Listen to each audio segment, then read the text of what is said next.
I'm in one of these side rooms just off the main hall, and it's a beautiful room. Look at this gorgeous chandelier, and hard to see because of the light, but it's all crystal. I believe she said it was imported from Switzerland, crystal. And let's see here, one of the old Qurans. This hall is the 8th largest mosque in the world, and at times they've had, not in this hall by itself, they can have tens of thousands of people praying side by side, but they have had almost 200,000 people praying together during Ramadan at the final nights of prayer here, and it's just absolutely enormous. So first of all, I guess there's side rooms like that, but and if you look over my shoulder here, these things, they're actually screens, and there's a room up there where 1,000 women can pray together, and they can also, if there's many women here, they will take these screens that are there's screens that you see all around us that are numbered, and they will have them set up here so the women are behind the men. And the way that it was described is not to put the women behind the men, but to make things less distracting for the men and women. If the women are all in front of the men or next to the men, then perhaps there's more of a chance that people will be distracted, for obvious reasons, from their prayer.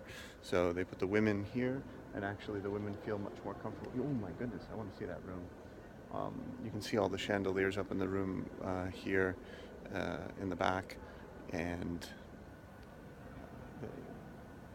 the women feel much more comfortable, and they're not being stared at by men while they're getting up and kneeling down and bending forward and all of that. And the way that things are set up here now with all of these chairs, it's because yesterday they had a competition for the children for memorization of the Quran. So you can see the different stations here, and that's 40 station. If I'm reading correctly, let's see if I'm reading correctly. Station 45, I think. I could be way off, but I believe that's Rekia 45, number 45. And you can see here that there are probably loads of children as young as 6 and 7 trying their best to recite the Quran from memory. The windows, they're made of French glass. They are about an inch thick, and they help to keep the sand out.